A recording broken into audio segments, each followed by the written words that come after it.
juntos de 1 a 10.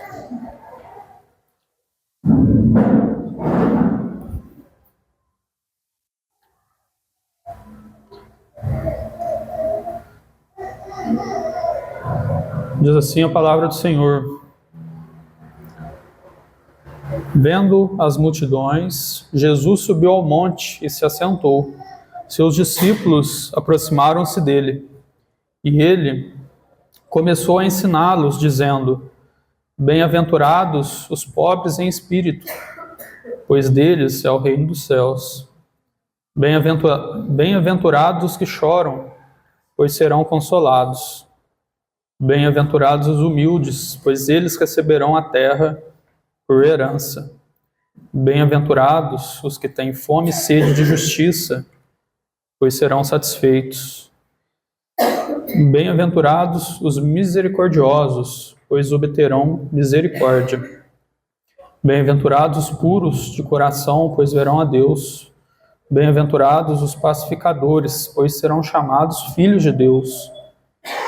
Bem-aventurados os perseguidos por causa da justiça, pois deles é o reino dos céus. Amém? Irmãos, na pregação anterior, nós demos início ao Sermão do Monte, que é um compilado de ensinamentos do próprio Senhor Jesus para nós, cristãos, e também para os não cristãos, né? Ele dá o caminho para acessar o reino do Senhor. E na primeira bem-aventurança, inicialmente, a palavra bem-aventurança significa felizes, né? Jesus nos fala que felizes são os pobres em espírito, pois deles é o reino dos céus. E essa primeira bem-aventurança, a gente viu que ela nos remete a uma ideia de esvaziamento pessoal. De fato, sem se esvaziar primeiro, não há como preencher com a graça do Senhor. E se esvaziar significa, irmãos, reconhecer que nada somos na presença do Senhor. Reconhecer que não temos mérito algum diante de Deus. Esvaziar-se é isso. É como Pedro fez ao testemunhar a pesca milagrosa. Ele chega perante o Senhor Jesus e diz: Senhor, afasta-te de mim, porque eu sou pecador. Essa é a postura do cristão. Cristo também nos deu um exemplo do que é se esvaziar. Ele se despiu da sua glória, do seu poder, da sua majestade. Se fez homem para salvar a nós, salvar eu, salvar você, né? E quem deseja ser seguidor de Cristo precisa seguir esse caminho, esvaziar-se de si mesmo para ser cheio de Deus. E essa humildade diante do Senhor é a porta de entrada para o reino dos céus, pois ela nos prepara para receber as suas bênçãos, a sua graça. Nós vimos, eu me recordo de ter falado, que Deus não enche vasos já cheios de si mesmo, cheios de autoconfiança, de orgulho, de pretensões humanas. Tudo isso nós devemos tirar para que possamos ser totalmente preenchidos por sua graça, seu amor, sua verdade. Não se põe vinho novo em odres velhos. Porém, esse esvaziamento não é um fim em si mesmo. Quando o crente vê como ele realmente é, pecador, carente, dependente, algo começa a brotar no coração dele. E é isso, esse reconhecimento que nos leva à segunda bem-aventurança que nós vamos ver hoje, né? Diz a segunda bem-aventurança: bem-aventurados os que choram, pois serão consolados. E essa bem-aventurança, ela nasce, irmãos, do confronto da nossa alma com a santidade de Deus. Ela escancara, ela revela a nossa condição pessoal de pecador. Esse é o cerne da segunda bem-aventurança. revela-nos o pranto do arrependido, nos leva ao arrependimento, revela a nós que o lamento do coração que foi esvaziado sente agora a dor do pecado, a dor da queda, da distância que existia entre nós e o Pai. Enquanto que na primeira bem-aventurança nós vimos a necessidade desse esvaziamento, desse reconhecimento de que nada somos na presença de Deus, agora esse vazio nos faz encarar quem verdadeiramente nós somos e como Deus, na sua infinita graça, responde com um consolo verdadeiro, né? Enquanto o mundo busca evitar o sofrimento a todo custo, Jesus declara que a verdadeira felicidade está nos que choram espiritualmente, pois receberão um consolo divino. Esse choro não é físico, esse choro é espiritual. Nós vamos compreender o que significa esse choro para nós aplicarmos na nossa vida. Primeiro, temos que ter isso em mente, não é uma tristeza natural. Jesus não está aqui se referindo a perdas terrenas, como a morte, não está se referindo a dificuldades pessoais. É um choro efetivamente espiritual, é uma tristeza que brota, que emerge da consciência do nosso pecado, da consciência que somos pecadores e da própria condição desse mundo, dessa condição pecaminosa. O mundo, ao revés, ao contrário, ele possui uma filosofia clara. Volte as costas às suas dificuldades, ignore o sofrimento, viva da forma mais feliz e leve que você puder. E esse é o lema do mundo, né? Mas o nosso Senhor Jesus declara algo completamente contrário. Só os que choram são verdadeiramente felizes. Parece um paradoxo, como pode ser feliz aquele que chora, né? Mas esse choro espiritual nasce, então, desse confronto da nossa alma com a realidade do pecado e do pecado que existe no mundo. Chora espiritualmente o homem que sente o peso do pecado, não apenas em si. É importante que a gente entenda isso. Não apenas o pecado interior, mas o pecado que existe no mundo, na própria criação. Esse é o choro que Deus honra. E é a esses que choram espiritualmente que Deus promete o consolo. Não apenas o consolo imediato do perdão, mas o consolo eterno da bendita esperança no nosso Senhor Jesus Cristo. Esse choro espiritual, irmãos, é uma consequência natural de ser pobre de espírito. Aquele que se esvaziou-se, que reconheceu que nada é na presença do Senhor, nada tem, né? Para quem não estava na última pregação, esse choro, melhor dizendo, ser pobre de espírito nada tem a ver com falta de bens materiais, nada tem a ver com recursos financeiros, né?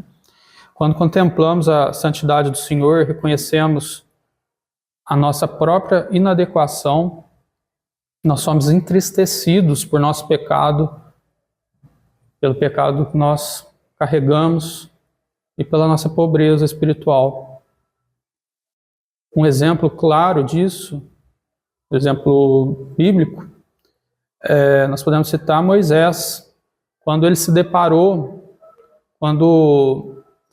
com o Senhor, quando Deus se apresenta a ele, Moisés questiona a sua própria capacidade de liderar os israelitas. Davi também, maravilhado com a graça de Deus, pergunta: quem sou eu, Senhor Deus, e qual é a minha casa para que tenhas trazidos até aqui?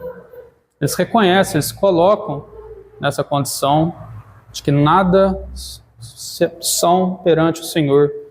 E ser pobre de espírito, ter essa condição, leva a esse choro espiritual, pois ao vermos a face do Senhor, percebemos a nossa condição pecaminosa. Não basta ser vazio, não basta se apresentar humilde. a porta para as demais bem-aventuranças. Agora nós reconhecemos a nossa condição, a nossa natureza pecaminosa. E o crente que verdadeiramente se examina à luz da santidade de Deus reconhece seus defeitos, reconhece os seus pecados, e isso o constrange, isso resulta um lamento pessoal profundo, né? Esse choro espiritual, para ficar bem claro, é uma expressão de um coração que abomina sua própria condição pecaminosa. O choro espiritual é o espelho da alma quebrantada. Não dá para nós sermos crentes e ficarmos contentes com os pecados, porque não é porque morremos para a velha vida que nós deixamos de pecar, mas agora nós temos consciência do que o pecado produz em nossas vidas. Mas não só devemos nos resignar com os pecados próprios, mas também com os pecados alheios e pelas misérias do mundo. Não podemos lamentar apenas os nossos próprios pecados, mas nós devemos nos entristecer pelos pecados dos outros e pela condição do mundo. Não basta que nós reconheçamos esse pecado que tanta miséria causa, tanto em nós, mas também no mundo. O crente não deve jogar pedras nos outros. Nós devemos, ao contemplar a desordem, a infelicidade, o sofrimento da humanidade, seja através de guerras, as injustiças do mundo, nós devemos ter ciência de que isso tudo é consequência do pecado. O crente não joga pedras no irmão, naquele que ainda não encontrou o Senhor. O coração que chora por outros carrega o peso do amor de Deus. Jesus, ao chegar no túmulo de Lázaro, ele chora. Ali é um choro físico, mas sobretudo tem ali um choro espiritual. Mas ele chora ali não porque Lázaro tinha morrido. Ele sabia que, como sendo Deus, tendo poder sobre a vida e sobre a morte, que ele ressuscitaria Lázaro. Mas ele chora ali por causa do que o pecado produz. Jesus viu ali o que o pecado causa no mundo, que é morte e destruição. Ele viu a condição enferma do mundo. Jesus chorou pelas consequências devastadoras do pecado na vida do homem. Mesmo sabendo que ele iria, por meio da sua obra na cruz, redimir todos os pecados, mas Jesus chorou porque o pecado produz morte, produz separação. O pecado ofende a Deus. Seu choro, portanto, ali, diante do túmulo de Lázaro, reflete a tristeza espiritual diante da realidade do mundo. Portanto, nós devemos abominar o pecado em nossas vidas. Nós somos pecadores. Somos crentes, mas somos pecadores. Pecamos todos os dias. A nossa natureza humana é inclinada ao mal. Mas agora, nós temos a consciência de que fomos redimidos pelo precioso sangue de Jesus e que o pecado que nós praticamos, ele ofende, sobretudo, ao nosso Deus. E nós temos que lutar contra isso todos os dias. Nós temos que ter essa consciência. E essa bem-aventurança ensinada pelo nosso Senhor Jesus, esse choro espiritual, é ele que leva ao arrependimento. Porque quando nós pecamos e lamentamos, nós estamos dizendo que estamos reconhecendo a nossa condição. E algo de maravilhoso aí acontece. Nós somos conduzidos pelo Espírito Santo aos pés de Jesus, encontrando-o como Senhor e Salvador de nossas vidas. E a felicidade aqui, então, descrita por Jesus, não é circunstancial nem emocional, mas é eterna, é espiritual. E essa verdadeira felicidade é fruto da nossa comunhão com o Senhor, da comunhão com Deus. Só aquele que é reconciliado, que está redimido pelo sangue do Cordeiro, que é verdadeiramente feliz. Para esse mundo não há salvação, só se todos passarem a crer em Jesus.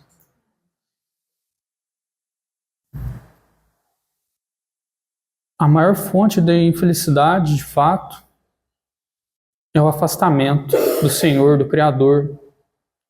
O crente que reconhece Jesus como seu Senhor e Salvador é feliz porque ele já não carrega mais culpa. Todos os pecados foram perdoados. Nós pecamos, mas nossos pecados já estão perdoados. Tem paz com Deus e paz de Deus aquele que foi perdoado. Foi adotado, foi reconciliado com o Senhor. Mas essa bem-aventurança, ela nos promete o consolo. E ao reconhecer a nossa pecaminosidade, a nossa condição perante o Senhor, perante Deus, nós recebemos a revelação de Cristo como nossa perfeita satisfação. Descobrimos que Jesus morreu por nossos pecados e Ele é o nosso advogado perante Deus. Isso nos traz consolo imediato. Vemos que, ao receber Jesus como nosso Senhor, Salvador, nós estamos perdoados. Cristo pagou a nossa conta, uma conta inimaginável que nós não poderíamos pagar por nós mesmos. Cristo nos propicia a reconciliação com Deus. Esse é o consolo imediato. Nós estávamos distantes do Senhor e Cristo nos reconciliou com Deus. Mas esse consolo a que Jesus faz referência nessa bem-aventurança não se limita ao presente, mas também na bendita esperança que decorre da promessa de sua volta e da redenção final. O choro de hoje é a ponte para a glória de amanhã. Em Romanos 8, dos versículos 18 a 24, nós extraímos que os sofrimentos do tempo presente não são nada em comparação com a glória que está por vir. Aquele que contempla o pecado do mundo, que reconhece como pecador, que abomina o pecado, e o pecado que está nesse mundo, ele certamente será consolado. Ele é consolado, melhor dizendo, pela certeza de que Cristo voltará para restaurar todas as coisas.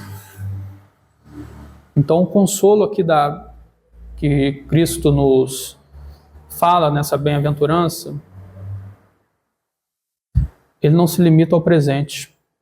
O presente é a certeza da salvação individual de cada um, mas na glória que está por vir.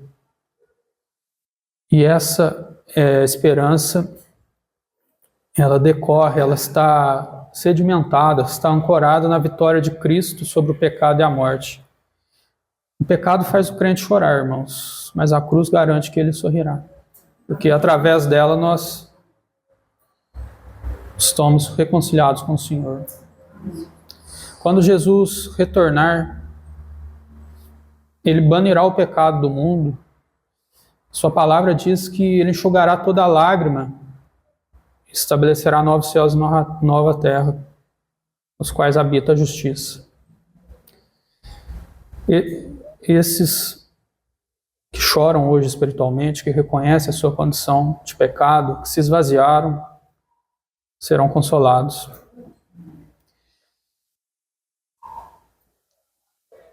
Nós devemos examinar nós mesmos, reservarmos um tempo para orar, contemplar a santidade de Deus e nos perguntar: quais pecados em minha vida têm me afastado de Deus? Estou verdadeiramente arrependido por eles? Não podemos nos tornar insensível ao pecado. Não podemos nos acomodar a ele de modo algum. Nós devemos ficar constrangidos por termos agido mal em nossas vidas, no nosso dia a dia. Mas não só os pecados individuais, nós temos que lamentar o pecado do mundo. Nós devemos orar pela nossa sociedade, pelo sofrimento causado pelo pecado no mundo. Permita, irmãos, que o seu coração se entristeça e busque a intervenção de Deus. Confie no consolo de Deus.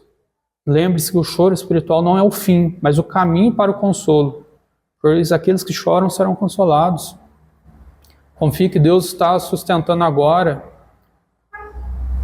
e o conduzirá a uma glória futura. Viva o arrependimento. O choro espiritual deve levar uma vida transformada, marcada pelo abandono do pecado e pela busca de santidade. E esse tema é tão sensível. Quando eu estava preparando essa mensagem, eu senti assim uma forte opressão mesmo. O inimigo não quer que nós falemos sobre o pecado e do mal que ele causa ao mundo. E com uma oração, Deus nos propiciou estar aqui falando. Vamos concluir, vamos para a parte final então da nossa mensagem. Portanto, aqui nós vamos concluir que a segunda bem-aventurança, ela nos revela que o verdadeiro crente é aquele que chora espiritualmente. Mas não esse choro por perdas terrenas, mas pelos pecados e pela condição do mundo. Chora não só pelo seu pecado individual, irmãos. Isso que eu quero que vocês guardem. Esse choro, longe de ser um sinal de fraqueza, esse choro é uma prova de que o crente está transformado. É uma prova do coração transformado, humilde e dependente do Senhor.